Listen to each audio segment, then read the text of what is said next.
बड़ी होकर इस बात को नहीं बोल पाएगी। और आप सोचकर देखिए आज देश की न्यायपालिका की, देश की जुडिशरी की क्या हालत हो गई है। जिस देश के अंदर एफआईआर, जो कि लोगों का फंडामेंटल राइट है, उस एफआईआर को दर्ज कराने के लिए देश की बेटियों को सुप्रीम कोर्ट का सहारा लेना पड़ता है। यानी हमारे देश की कानून व्यवस्था इतनी लाचार हो गई है कि भाई एक सांसद के ऊपर एफआईआर नहीं हो पाती है। अगर मान लीजिए कल को अगर कोई किसी राज्य का मुख्यमंत्री या प्रधानमंत्री अगर किसी आरोप में गलत हो जाता है, फिर तो उसके ऊपर कोई कार्रवाई नहीं होगी, क्योंकि जब एक सांसद के ऊपर एफआईआर दर्ज कराने के लिए सुप्रीम कोर्ट का सहारा लेना पड़ रहा है, तो मुख्यमंत्री और प्रधानमंत्री की तो बात ही अलग है। जिस देश के अंदर बेटी को सम्मान कहा जाता है, नारी कहा जाता है, जिस देश के अंदर बेटियों को पूजा जाता है, और जिस देश के अंदर बेटियों की क्या इज्जत हो रही है आप देख रहे हैं। आज बेटियां सड़कों पर बैठी हैं, लेकिन जब बेटियां क्रिकेट के स्टेडियम में जाती हैं तो उनको कहा जाता है नहीं आप वीआईपी रो में बैठिए, आप तो वीवीआईपी हैं। जब एक बात आप मुझे बताइए, 1 महीने से सड़कों पर बैठी हैं, तब आपको नजर नहीं आ रही है वीआईपी है वीवीआईपी है? 1 महीने से आपने इन बेटियों को सड़क पर बिठा रखा है, आपको तो शर्म आनी चाहिए कम से कम।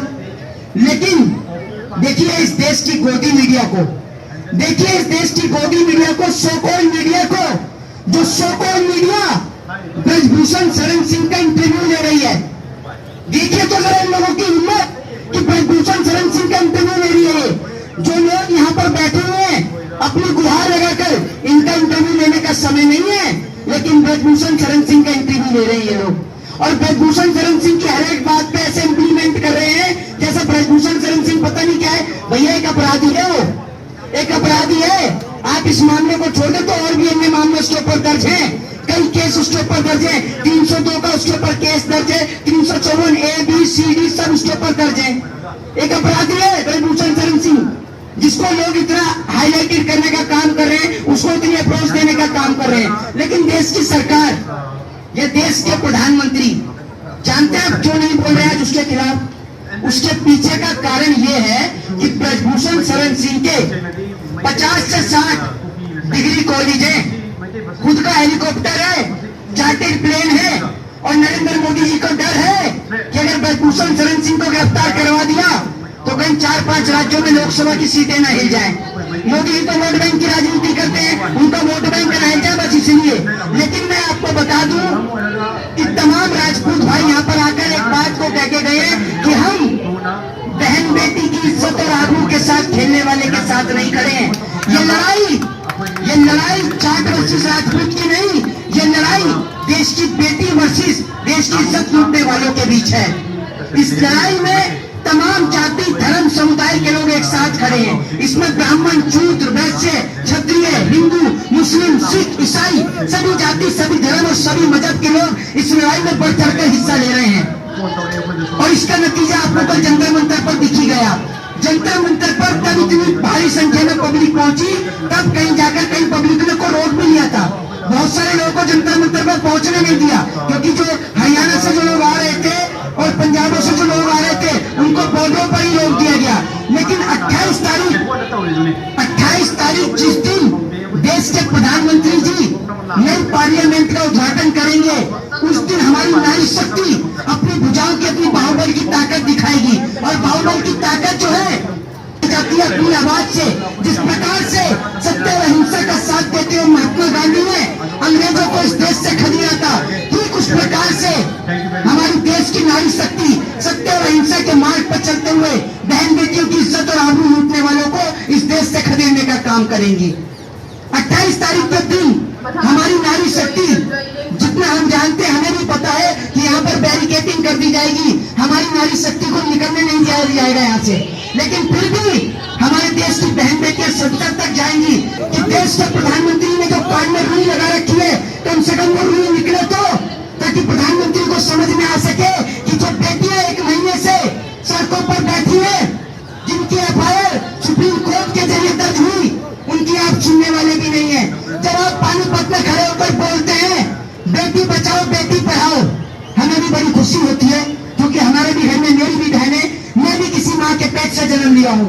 हमें बड़ी खुशी होती है कि हमारे देश के प्रधानमंत्री बेटी बचाने की और बेटी पढ़ाने की बात करते हैं। लेकिन आपने ये नहीं बताया कि बेटियों को किससे बचाने की जरूरत है? अरे बेटियों के नेताओं से। वो आपकी पार्टी का नेता कुलदीप सिंह सेंगर जो एक बेटी के साथ बलात्कार करता है, वो आपकी पार्टी का नेता जो विधानसभा में बैठ के पॉर्न वीडियो देखता है। किसी ने नहीं सोचा था भाई मेरे घर से भी आर्मी के अंदर है, मेरे घर से भी फौजी है। मैं जानता हूं कि एक फौजी के अंदर क्या जज्बा होता है। आज हमारे देश के जवानों को 1 महीने से जंतर मंतर पर बिठा रखा है। जब मेरा भाई इंडियन आर्मी में भर्ती होने के लिए गया था तो कभी उसने ये नहीं सोचा था कि हम अपने ही देश के लोगों के ऊपर लाठी डंडे भाजेंगे। नहीं, उन्हों के अंदर बस एक ही जज्बा होता है कि हम इस मुल्क की, इस भारत माँ की हिफाजत करेंगे, इस देश के लोगों की हिफाजत करेंगे। लेकिन हमारे देश की सरकार को देखिए, हमारे देश के लोगों से और हमारे को ही पिटवाने का काम करती है। जब किसान आंदोलन चल रहा था तो हमारे 750 से ज्यादा किसान भाई उस आंदोलन के दौरान शहीद हो गए थे। किसी देश की सरकार ने, किसी राजनेता ने नहीं पूछा कि उनके घर का चूल्हा कैसे जलेगा।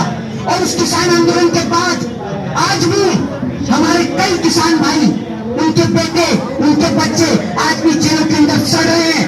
लेकिन इस देश की न्यायपालिका को देखिए कि जिसने किसानों के ऊपर ट्रैक्टर चढ़ाया वो जेल के बाहर है, और जो अपने हक की लड़ाई लड़ रहा था वो जेल के अंदर है। तो आप कैसे कह सकते हैं कि India is a democratic country? Bharat एक लोकतांत्रिक देश है। क्या आपको लगता है कि इस लोकतांत्रिक देश में आज राइट टू स्पीच की आजादी बची है, राइट टू फ्रीडम की आजादी बची है? जब आप और हम कहते हैं कि भारत में सभी को बोलने का हक और अधिकार है, कैसा बोलने का हक और अधिकार है? हमारे को चारों तरफ बैरिकेड से कैद कर दिया है, जैसे हम गुंडे बदमाश हो, चोर और डकैत हो, हम आतंकवादी हो। आतंकवादी इस देश में घुस जाते हैं तब आपको पता नहीं चलता। हमारे देश के जवान शहीद हो जाते हैं तो आपको पता नहीं चलता। हमारे किसान भाई खेत में पराली जला दें और सैटेलाइट बता देती है कि यहाँ पराली जल रही है, लेकिन 350 किलो RTX और जेलेटिन कैसे आया वो नहीं बताता सैटेलाइट। क्यों नहीं बताता भाई? इसलिए नहीं बताता क्योंकि सड़क की हिफाजत करने वाला किसी नेता का बेटा नहीं है, ये गरीब किसान का बेटा है। और गरीब किसान का बेटा मरे तो मरे, देश की सरकार को क्या फर्क पड़ता है? आज मैं आपसे एक बात बोल के जा रहा हूं, अगर आप सड़क पे जवान की शहादत को रोकना चाहते हैं, बताइए रोकना चाहते हैं नहीं रोकना चाहते हैं? चाहते हैं हाँ या नहीं? अगर रोकना चाहते हैं तो मैं आपसे एक बात बोल रहा हूं, अगर सड़क पे जवान की शहादत ना रुके तो भाई साहब मेरा सर होगा और आप पर जूता होगा। बस सड़क पर नेताओं के बच्चों को खड़ा कर दीजिए और किसान कभी आत्महत्या नहीं करेगा, खेती करने के लिए नेताओं के बच्चों को भेज दीजिए। कभी ना तो सड़क पे जवान शहीद होगा, ना खेत में किसान आत्महत्या करेगा। जानते हैं क्यों सड़क पे जवान शहीद होता है? क्योंकि किसी नेता का बेटा नहीं है ना, नेता के बेटे BCCI में बैठे हैं। मैं पूछना चाहता हूँ कि जब रेल बिक गई तो रेल मंत्री का क्या काम? जब एयर इंडिया बिक गया तो ज्योतिरादित्य सिंधिया का क्या काम? सब कुछ आपने इस धरती का बेच दिया, सब कुछ। आप तो ऐसे लेके जा रहे हैं जैसे कोई आपके पिताजी को दहेज में लेके भूल गया हो। सभी कुछ लेके जा रहे हो भाई आप तो, हैं? आपने सब कुछ बेच दिया। हमारे देश के प्रधानमंत्री को सोचना चाहिए, समझना चाहिए कि वो जापान की यात्रा कर रहे हैं। अभी मैं आपको बता दूं, अभी एक देश का जो आया भैया प्रधानमंत्री था, राष्ट्रपति था, पता नहीं कौन था, जो आके मोदी जी का पैर छूने लगा। पूरे देश की गोदी मीडिया, अरे देखो मोदी जी का पैर छू रहा है, मोदी जी का पैर छू रहा है। अरे भैया उसका इतना सा देश है, जितना बड़ा हमारे दिल्ली में कूड़े का पहाड़ है ना, उतना सा देश है उसका। आप कह रहे हो कि मोदी जी के पैर छू लिए। अरे मोदी जी की विदेश नीति अगर इतनी मजबूत होती तो अरुणाचल प्रदेश पे तो चाइना के लोग हमारी धरती को मां को कब्जा करके बैठे हैं। मोदी जी क्यों नहीं छुड़ा लेते? क्यों नहीं छुड़ाते नरेंद्र मोदी जी? जरा सवाल का जवाब दें। नरेंद्र मोदी जी दुनिया के बच्चों को तो बहुत सलाह देते हैं ना, पता नहीं सलाह देते रहते हैं। पकौड़ा तल लो, चाय बेच लो, सब रोजगारी है।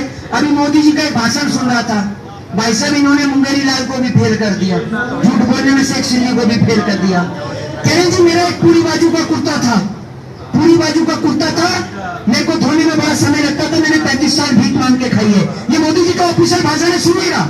मोदी जी बोलते हैं मैंने 35 साल भीख मांग के खाई है, मेरा पूरी बाजू का कुर्ता था, उसको धोने में समय जाता था, मैंने कुर्ते की बाजू ही काट दी। भैया बताइए, अरे भीख मांगने का कोई टाइम होता है क्या कि सुबह 9 से 12 बजे तक ही भीख मांग सकते हो, उसके बाद नहीं? मतलब एक झूठ बोलने की सरहद और सीमा होती है। फिर बांग्लादेश पहुंच गए मिनिस्टर साहब, बांग्लादेश जाके कहते हैं मैंने बांग्लादेश की लड़ाई लड़ ली। भाई साहब, जिस दिन मैं बांग्लादेश में ये बात बोली ना कि मैंने बांग्लादेश की लड़ाई लड़ी है, मैं तो उसी दिन से घबरा गया कि कल को अगर ये आदमी श्रीलंका पहुंच गया तो श्रीलंका जाके ये ना कह दे कि राम जी की सेना में तो विंग कमांडर नहीं था। मैं तो इसी बात से परेशान हूं। देश के प्रधानमंत्री जी, और मैं आपको मैं बता दूं, जिस जंतर मंतर पे आप और हम बैठे हैं, इसी जंतर मंतर पर कुछ टाइम पहले जो है सिलेंडर वाला डिस्को चलता था। ये पीछे देख रहे दीवार, यहीं पर सिलेंडर वाला डिस्को चलता था। आज मैं उनका नाम भी नहीं लेना चाहूंगा, बिल्कुल मेरा नाम लेने का मन भी नहीं करता सर। मेरी आत्मा को बड़ा दुख पहुंचता है और देश की बहन बेटियों से भी कहना चाहूंगा कि आप ऐसी महिला को वोट करके भेज देते हैं जो आपकी आवाज भी नहीं उठाती। क्यों करते हैं वोट आप ऐसी महिला को? मत करिए, क्या जरूरत है ऐसी महिलाओं को वोट करने का? इनकी बेटी के ऊपर बात आ जाए तो सदन में चिल्लाएंगी, देश की बेटियों के ऊपर बात आ जाए तो गले से आवाज ही निकलती, क्योंकि सत्ता का फेविकोल लटक जाता है। भाई साहब, हम किसी से भीख नहीं मांग रहे, हम सरकार से कोई एमपी की कुर्सी नहीं मांग रहे, हम कोई राज्यसभा की सीट नहीं मांग रहे, हम बेटियों का इंसाफ और न्याय मांग रहे हैं। सरकार के आगे घुटने नहीं टेक रहे, भीख नहीं मांग रहे हम किसी से। जो भीख मांगते हैं ना, जिनको एमएलए की टिकट लड़नी है, जिनको एमपी का चुनाव लड़ना है, उनको डर दिखाइएगा कुर्सी का। हम नहीं डरते। क्या करेंगे आप? हमारा मार देंगे? नहीं डरते भाई साहब हम मौत से, क्योंकि मेरे दादाजी फ्रीडम फाइटर रहे हैं। ये जो खून है ना, ये स्वतंत्रता सेनानी के बेटे का खून है, याद रखिएगा। हम किससे डरते नहीं है। हमारे भाई जब सड़क पे जान गंवा रहे हैं तो हम भी देश की बेटियों के लिए अपनी गर्दन कटा सकते हैं।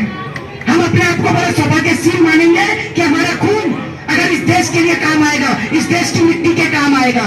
और आज देश के तमाम नौजवानों को एक बात बोलना चाहता हूँ कि आप लोग ये समझते हैं ना कि आज आप इन बहन बेटियों के साथ नहीं खड़े होंगे, तो याद रखिएगा कल को कोई आपके साथ भी खड़ा नहीं होगा, क्योंकि हम लोग पिंजरे में कैद उस मुर्गे की तरह हैं। कसाई जिसको काटने के लिए बाहर निकालता है, बस भाई फड़फड़ाता है, बाकी के सारे चुप रहते हैं। वो लोग सोचते हैं मैं काटा ही नहीं जाएगा। ये उनकी गलत फहमी है। इस देश में एक एक करके सबका नंबर आ रहा है। पहले मुसलमानों को बिठाया, फिर जवानों को बिठाया, फिर किसान को बिठाया और पहलवानों को बिठा दिया। ना जाने अगला नंबर किसका होगा। या तो आप इस सरकार के आगे सरेंडर हो जाइए, घुटने टेक दीजिए, सरकार के खिलाफ आवाज उठाएंगे, या तो सीबीआई और ईडी की आपके पीछे जांच लगा देंगे, नहीं तो उठा के जेल में बंद कर देंगे। लेकिन हम जानते हैं आप जेल बंद करके क्या करेंगे। आप हमें जेल का डराते हैं। हम कोई टेररिस्ट हैं, हम गुंडे बदमाश हैं, हम नहीं डरते आपकी जेलों से। मैं खुद कानून का छात्र हूं। आप किस बेस पे हमें बंद करेंगे? आर्टिकल 19 हमें परमिशन देता है बोलने की, आर्टिकल 19 हमें प्रोटेस्ट करने की आजादी देता है। या सरकार से परमिशन लेके बैठे हुए हैं? प्रोटेस्ट करने की हमें आजादी है। बाहर से आप उन लोगों को लेके जा सकते हैं जो लोग भड़काऊ भाषण देते हैं, हमें नहीं उठा सकते। हम किसी को कोई भड़काऊ भाषण नहीं देते। हम जानते हैं कानून के सेक्शन, हम जानते हैं आर्टिकल, हम जानते हैं कॉन्स्टिट्यूशन को। आपको नहीं पता वो कॉन्स्टिट्यूशन, आप कॉन्स्टिट्यूशन भूल जाते हैं, तभी तो हमें सुप्रीम कोर्ट का सहारा लेना पड़ता है एफआईआर दर्ज कराने के लिए, क्योंकि आप संविधान ही भूल जाते हैं। अगर आपको संविधान याद रहता तो आज ब्रजभूषण चरण सिंह के खिलाफ एफआईआर दर्ज कराने के लिए हमें सुप्रीम कोर्ट का सहारा नहीं लेना पड़ता। लेकिन वाकई इस देश की सरकार ऐसी है जो कुछ बोलने को तैयार ही नहीं है। प्रधानमंत्री तो बोलने को तैयार नहीं है, और इस देश की मीडिया के लिए तो मैं क्या ही कहूं। इस देश की मीडिया को तो अगर कल को मोदी जी ने कह दिया ना, भाइयों बहनों मित्रों, कल रात को मैंने हाथी का अंडा देखा, मीडिया सुनाई देगी, मैंने तो आमलेट ही दिखा रखा है उसका। ये नहीं सुधरने वाले भाई साहब, इनका कुछ नहीं हो सकता, इनका कभी कुछ नहीं हो सकता। इन लोगों के पास इतना समय है कि अपने टीवी चैनल पर बुलाकर धीरेन्द्र शास्त्री का इंटरव्यू लेते हैं। इनके पास इतना समय नहीं है कि एक एक दिन एक एक घंटा एक एक खिलाड़ी को बुलाकर इनका इंटरव्यू ले, ताकि पूरे देश को बात का पता चले कि आखिर क्यों बैठे 30 दिन से। आप कहते हैं कि राजनीति कर रहे हैं, राजनीति कर रहे हैं। अरे मैं आपसे कहता हूँ, आप लगाइए किसी नेता के ऊपर आरोप और अपनी बहन बेटी की इज्जत आबरू को उछलवाइए, है आप पे दम? आप कहते हैं राजनीति करें, कौन कहता है राजनीति करें? ये बहन बेटियां न जाने 2-3 दिन 4 दिन तो सोई नहीं होंगी कि हम ये बात बोले ना बोले। और मैं कहना चाहूंगा, इन माँ बाप को नमन करना चाहूंगा जिन माँ बापों ने ऐसी वीर बेटियों को पैदा किया, जिन्होंने अपने ऊपर हो रहे अत्याचार के खिलाफ कम से कम आवाज तो उठाई। न जाने कितनी बेटियां हैं जिनके साथ इस देश में यौन शोषण हो जाता है, रेप हो जाता है, बलात्कार हो जाता है, वो बेटियां अपनी आवाज नहीं उठा पाती। आप हिंदुओं की बात करते हैं, हिंदू धर्म की बात करते हैं, कहाँ है आज बजरंग दल? बताइए आप मुझे, ये बेटियां मुसलमानों की बेटियां हैं, कहाँ है बजरंग दल, कहाँ है आरएसएस, कहाँ है विश्व हिंदू परिषद? बताइए ना आप मुझे, ये मुसलमानों की बेटी थोड़ी है, ये तो हिंदुओं की बेटी है। आप क्यों नहीं आते, क्यों नहीं बोलते आप इन बेटियों के लिए? क्योंकि आपको याद ही सिर्फ तब आता है हिंदू जब इलेक्शन का टाइम होता है। इलेक्शन के बाद कोई हिंदू नहीं है। आप भूल गए हाथरस में रातों रात एक बेटी के सबको जला दिया गया, रातों रात, जबकि हिंदू धर्म के मुताबिक सूर्यास्त हो जाने के बाद में कभी भी सबको नहीं जलाया जाता, सबका अंतिम संस्कार नहीं किया जाता। लेकिन आप देखिए रातों रात सबको जला दिया, कोई नहीं बोला। लोग 4 दिन 5 दिन कैंडल लेके निकले, उस परिवार के घर पर गए और आज सब लोग भूल गए। क्योंकि इस देश के अंदर आए दिन इतनी घटनाएं घटित होती हैं कि लोग पिछली घटनाएं भूल जाते हैं। जिस दिल्ली में आप बैठे हुए हैं, इसी दिल्ली में नए साल के जश्न के दौरान एक बेटी को कई किलोमीटर तक घसीट दिया गया। कोई इसलिए नहीं बोला क्योंकि इसमें बीजेपी का नेता शामिल था। भाई साहब, बीजेपी के नेता जो सबसे ज्यादा अत्याचार इस देश के अंदर हिंदुओं के ऊपर ही हो रहा है, ये मैं आपको बता दूं। जब जब बीजेपी की सरकार सत्ता में आती है तब तब इस देश में सबसे ज्यादा हिंदू ही मरता है, ये मैं आपको बता दूं। क्योंकि अगर हिंदू मरेगा नहीं तो इन्हें वोट भी नहीं मिलेगा। हिंदू मुसलमान के नाम पर, लड़ाने के नाम पर ही तो वोट लेते हैं। इनसे कोई पूछे कि जो आप हिंदू मुसलमान करते हैं, आपकी पार्टी में जो मुसलमान दमाद है इनका क्या होगा? इनका कुछ होगा नहीं होगा? बताइए ना, मुझे पूरे देश को सिखाते हैं आप हिंदू मुसलमान। नरेंद्र मोदी जी जाएंगे, तमाम मजारों पर चादर चढ़ा के आ जाएंगे। ये दिल्ली जो है ना, इस दिल्ली के जो सांसद हैं एक से बढ़कर एक हैं। एक वो मनोज तिवारी हैं, कम से कम उन्हें तो आना चाहिए, वो भी नहीं आते। गौतम गंभीर हैं, वो भी नहीं आते। आएंगे कहां से? वो गाना गा रहे हैं, बेबी बियर पी के नाचे लू छम छम। और एक वो गौतम गंभीर है, वो गौतम गंभीर है। भाई साहब, उनके क्षेत्र का कोई आदमी बीमार हो जाए तो उनको ढूंढते ढूंढते परेशान हो जाए। वो क्रिकेट के स्टेडियम में बैठा रहता है बंदा, उसको कोई फर्क ही नहीं है। अगर कोई आदमी बीमार हो जाए, अपने सांसद से लेटर लिखवाएगा ना, कहाँ लिखवाएगा? पहले ढूंढेगा कि कौन से स्टेडियम में मेरे सांसद जी, फिर वहां जाकर लेटर लिखवाएगा। आप सोच कर देखिए, हमने देश कैसे लोगों के हाथों में दे दिया। हमारे देश का रेलवे बेच दिया, एयर इंडिया बेच दिया, BSNL बेच दिया, MTNL बेच दिया। और तो और हमारे देश की जो तमाम एजेंसियां हैं, हमारे देश के जो जवान भाई हैं, अग्निपथ स्कीम के दौरान उनको भी नहीं छोड़ा। एक सवाल का आप मुझे जवाब दीजिए। ये लोग कहते हैं कि 5 साल के बाद जब अग्निपथ की स्कीम से हमारे जवान जब बॉर्डर से लौट कर आएंगे तो वो लोग बिजनेस कर सकते हैं। एक बात आप मुझे बताइए, तमाम मेरे बुजुर्ग चाचा बैठे हुए हैं यहाँ पर, ताऊ जी बैठे हुए हैं। एक बात आप मुझे बताइए, आपके सबके बेटे आर्मी में हैं, खेती बाड़ी करते हैं, आप सबको अच्छी तरीके से पता है। एक बात आप मुझे बताइए, जब आपका बेटा मिलिट्री की तैयारी करता है तो क्या उसके अंदर कभी ये सोच आती है कि मैं पैसे कमाऊंगा? आती है क्या? कभी नहीं आती जी, आती ही नहीं है। इसलिए नहीं आती क्योंकि वो सिर्फ अपने देश की सुरक्षा की करना चाहता है, अपने देश की सरहद की हिफाजत करना चाहता है। सरकार कहती है कि वो बिजनेस कर लेगा। अरे अगर बिजनेस करना होता तो पहले बिजनेस ही कर लेता, क्यों भैया इतनी मेहनत करता? और आप ये कह रहे 15-15 रुपए में मेडल आते हैं। भैया इस 15 रुपए के मेडल के लिए 15-15, 20-20 साल खपाती है हमारे देश की बहन बेटियां। जब आप सोचिए ओलंपिक चल रहा था, हमारी निगाहें टीवी के ऊपर गई हुई थी कि कहीं कोई तो हमारे देश का नाम रोशन करे, कहीं तो हमारे देश का नाम आए। टीवी पर सब लोग आंखें गड़ा कर बैठे थे।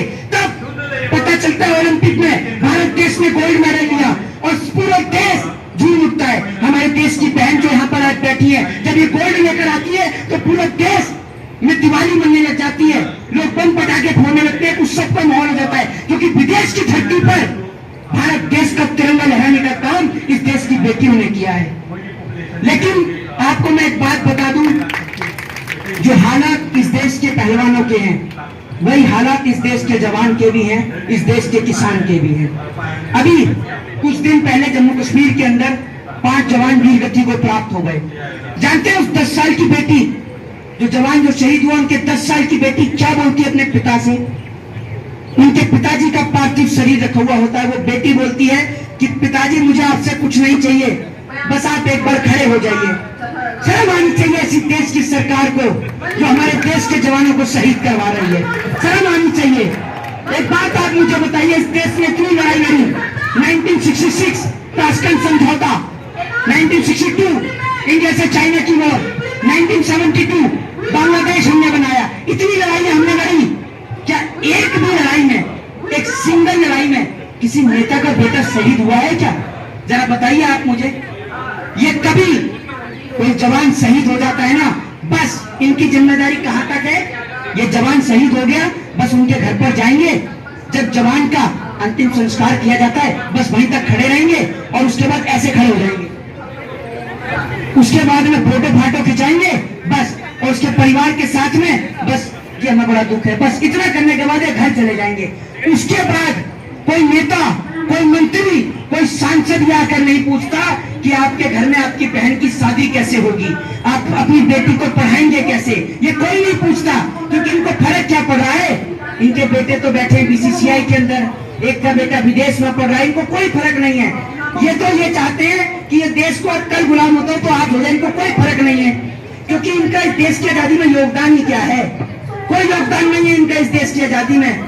ना तो ये शहीद भगत सिंह के परिवार से, न ये राजगुरु के परिवार से, न ये अशफाकुल्लाह खां के परिवार से, इनका कोई आजादी में योगदान ही नहीं।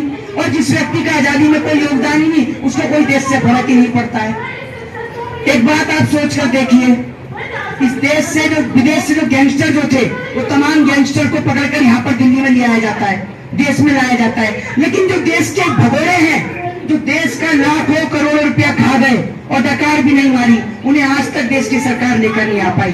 वो पाकिस्तान जो हमारे देश के जवानों को गोली मारता है, मुझे पाकिस्तान की मुझे बात करने की जरूरत नहीं है, पाकिस्तान, रशिया और यूक्रेन की बात करने के लिए तो हमारे देश की गोदी मीडिया ही काफी है। पाकिस्तान में क्या चल रहा है ये जानने के लिए खुद पाकिस्तान के लोग हमारे देश की मीडिया का सहारा लेते हैं कि पाकिस्तान में क्या चल रहा है। ये 24 घंटे बस वही दिखाते हैं। अभी कुछ दिन पहले दिखा रहे थे पाकिस्तान में खाने में तो हिंदुओं को रोटी नहीं मिल रही, दिखा रहे हैं कि पाकिस्तान में हिंदुओं को रोटी नहीं मिल रही, जैसे यहाँ तो काजू बादाम और पिस्ते की रोटी दे रहे हैं, यहाँ क्या वो हल कर रखा वो नहीं देख रहे आप। वो पाकिस्तान जो हमारे देश के जवानों को गोली मारता है, हमारे देश के प्रधानमंत्री जो बिरयानी हैदराबाद की भी फेमस है, मुरादाबाद की भी फेमस है, लेकिन वहां नहीं खाने जाएंगे, हमारे देश के प्रधानमंत्री पाकिस्तान की बिरयानी खाने जाएंगे। एक बात आप सोचकर देखिए, जिस देश के अंदर पॉक्सो एक्ट के तहत 24 घंटे में गिरफ्तारी होती है, एफआईआर जो कि फंडामेंटल राइट है, 24 घंटे से ज्यादा के 1 महीने से ज्यादा होने जा रहा है, अब तक कोई भी कार्रवाई नहीं हुई है। दूसरी बात ये, हमारे देश की मीडिया ब्रजभूषण शरण सिंह का लगातार इंटरव्यू ले रही है। किस मुंह से आप इंटरव्यू ले रहे हैं? किस मुंह से आप इंटरव्यू ले रहे हैं? जरा सवाल का जवाब दीजिए ना, किस मुंह से इंटरव्यू ले रहे हैं? इंटरव्यू आपको इनका लेना चाहिए, ये परेशानी में बैठे हैं भाई, ये कोई छोटे मोटे लोग नहीं है, ये देश का तिरंगे का नाम रोशन करने वाले हैं।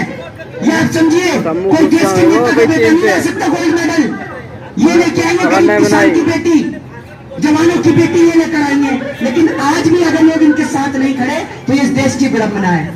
मैं अंत में आपसे यही कहना चाहूंगा कि आप सभी लोगों को आप जिस प्रकार से सहायता कर सकते हैं, मदद कर सकते हैं, आप लिखना जानते हैं तो लिखाई के माध्यम से, आप बोलना जानते हैं तो बोलने के माध्यम से आप अपनी आवाज को हर जगह, हर गली तक पहुंचाने का प्रयास करें, ताकि लोगों को पता चल सके। क्योंकि मैं आपको बता दूं कि देश की राजधानी दिल्ली है, इसको चारों तरफ बैरिकेड से कवर कर दिया है। मैंने अपनी जिंदगी में जंतर मंतर पर बहुत धरना प्रदर्शन देखे हैं और बहुत सारे धरना प्रदर्शन में मैंने हिस्सा भी लिया है, लेकिन आज तक मैंने कभी भी इस जंतर मंतर को इस तरीके से बंद होते हुए नहीं देखा।